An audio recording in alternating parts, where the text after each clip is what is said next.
स्वागत है दोस्तों। आज के मुख्य समाचार में आज देश और दुनिया से कई अहम और बड़ी खबर आ रही है। बात करेंगे हर खबर पर विस्तार से।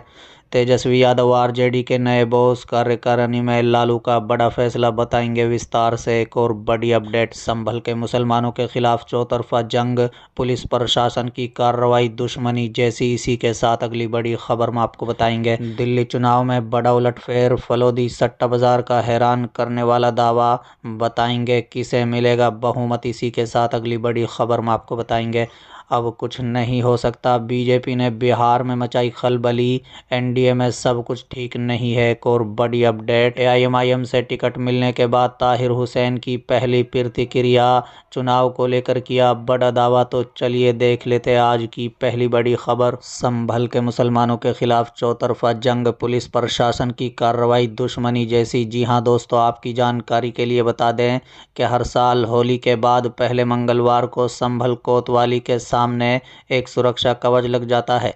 उस दिन शहर में ऐतिहासिक 3 दिवसीय नेज़ा मेला लगता है, जिसका समापन हसनपुर रोड पर सैयद अब्दुल रहमान की दरगाह के पास होता है। इस मेले में ही संभल के उतार चढ़ाव का पूरा इतिहास है। इस दौरान वो अतीत अपनी नाटकीयपूर्ण प्रस्तुति के साथ सामने आता है, जिसमें ताज़ा और एकमात्र बदलाव ये है कि उत्तर प्रदेश सरकार अब सेक्रेप्ट में बदलाव चाहती है। संभल में हालात युद्धग्रस्त गाजा जैसे गंभीर भले न हो, पुलिसिया कार्रवाई इजरायली सैन्य अभियानों से पराजित जरूर लग सकती है। 24 नवंबर की गोलीबारी में 4 युवकों की मौत के बाद प्रशासन ने यहां के बाशिंदों से कोई मुरव्वत नहीं बरती।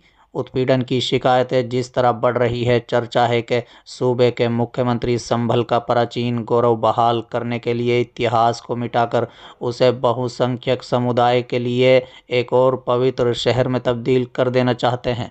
मुसलमानों को पलायन के लिए आतंकित करना शायद उस दिशा में पहला कदम है। मस्जिद सर्वे विवाद के बाद से ही पुलिस आरोपियों की गिरफ्तारी के लिए घर घर छापेमारी कर रही है। अतिक्रमण के नाम पर मकान, दुकानें गिराए जा रहे हैं। आवास योजनाओं की पड़ताल हो रही है।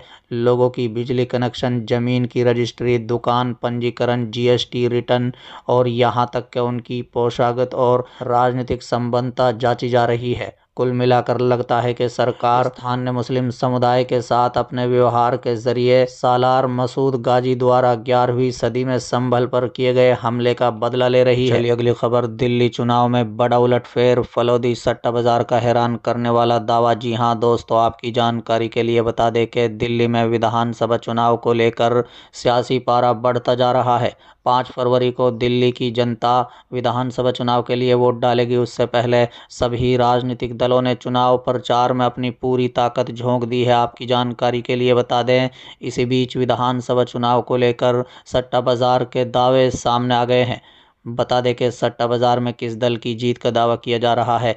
राजस्थान के मशहूर फलोदी सट्टा बाजार के आकलन के मुताबिक दिल्ली में आम आदमी पार्टी को बड़ा नुकसान होने वाला है। सट्टा बाजार का दावा है कि इस चुनाव में आम आदमी पार्टी को 37 से 39 सीटें मिल सकती है। मालूम हो कि पिछले चुनाव में आपको 70 में से 62 सीटें मिली थी। फलोदी सट्टा बाजार की माने तो दिल्ली चुनाव में बीजेपी को 25 विधानसभा सीटों पर जीत मिल सकती है। इसके अलावा कांग्रेस पार्टी 3 सीटों पर विजय हासिल कर सकती है। आपकी जानकारी के लिए बता दें कि दिल्ली में विधानसभा की कुल 70 सीटें हैं और सरकार बनाने के लिए बहुमत का आंकड़ा 36 है। गौरतलब है कि दिल्ली की सभी 70 सीटों पर 5 फरवरी को मतदान होगा। 8 फरवरी को रिजल्ट की घोषणा की जाएगी। दिल्ली विधानसभा का मौजूदा कार्यकाल 23 फरवरी को ख़त्म होने वाला है। 2020 विधानसभा चुनाव के लिए तारीखों की घोषणा 6 जनवरी को हुई थी। सभी 70 सीटों पर एक चरण में 8 फरवरी 2020 को वोटिंग हुई थी और नतीजों की घोषणा 11 फरवरी को हुई थी। चलिए अगली खबर, तेजस्वी यादव आरजेडी के नए बॉस, कार्यकारिणी में लालू का बड़ा फैसला। जी हां दोस्तों, आपकी जानकारी के लिए बता दें कि बिहार में आरजेडी के नए बॉस अब तेजस्वी यादव होंगे। आरजेडी में अब तेजस्वी योग की शुरुआत हो गई है। शनिवार को पटना में हुई कार्यकारिणी बैठक में ये फैसला लिया गया है। राष्ट्रीय कार्यकारिणी में पार्टी के संविधान संशोधन वाला प्रस्ताव पास हो गया है। पार्टी में जो अधिकार लालू यादव के पास थे वो अब तेजस्वी यादव को भी मिल गए हैं। तेजस्वी यादव अब चुनाव में जिसे चाहें उसे पार्टी का सिंबल दे सकते हैं और पार्टी से जुड़े अहम फैसले भी ले सकते हैं। राष्ट्रीय कार्यकारिणी में आरजेडी के राष्ट्रीय महासचिव आलोक मेहता ने पार्टी के संविधान में संशोधन का प्रस्ताव पेश किया, जिसे सर्वसम्मति से पास कर दिया गया। कार्यकारिणी की बैठक में ना तो प्रदेश अध्यक्ष जगदानंद सिंह पहुंचे और ना ही उनके सांसद बेटे सुधाकर सिंह पहुंचे। हालांकि इन नेताओं की अनुपस्थिति ने पार्टी के भीतर एक नई चर्चा को जन्म दे दिया है। इन दोनों नेताओं की ओर से कोई बयान भी सामने नहीं आया है। बिहार में इस साल के अंत में विधानसभा चुनाव होने वाले हैं। माना जा रहा है कि आरजेडी ने तेजस्वी को अपना चेहरा बताकर बड़ा दांव चला है। अभी तक के चुनाव में लालू यादव की भूमिका अहम रहती थी, क्योंकि पार्टी के सर्वोच्च नेता वही थे। लेकिन अब तेजस्वी यादव भी फैसले लेंगे। अभी तक तेजस्वी यादव पिता के फैसलों पर निर्भर रहते थे। अब वो राजनीति के मैदान में खुलकर बैटिंग करते हुए नजर आएंगे। बता दें कि कार्यकारिणी की बैठक पर तेजस्वी यादव ने कहा है कि बिहार को अव्वल राज्यों में लेकर जाना है। बिहार के लोगों की तरक्की के लिए हमारे पास विजन और पूरा ब्लूप्रिंट है। सभी वर्गों का ख्याल रखा जाएगा। हमने जो काम 17 महीनों में किया वो 18 सालों में नहीं हो पाया। चलिए अगली खबर। अब कुछ नहीं हो सकता, बीजेपी ने बिहार में मचाई खलबली, एनडीए में सब कुछ ठीक नहीं। जी हां दोस्तों, आपकी जानकारी के लिए बता दें, बिहार विधानसभा चुनाव में अभी लगभग 8 महीने का समय बचा है, लेकिन राजनीतिक पार्टियों ने अभी से ही चुनाव की तैयारियां शुरू कर दी है। इसके साथ ही गठबंधन की अलग अलग पार्टियां सीटों को लेकर अपनी डिमांड भी रखने लगी हैं।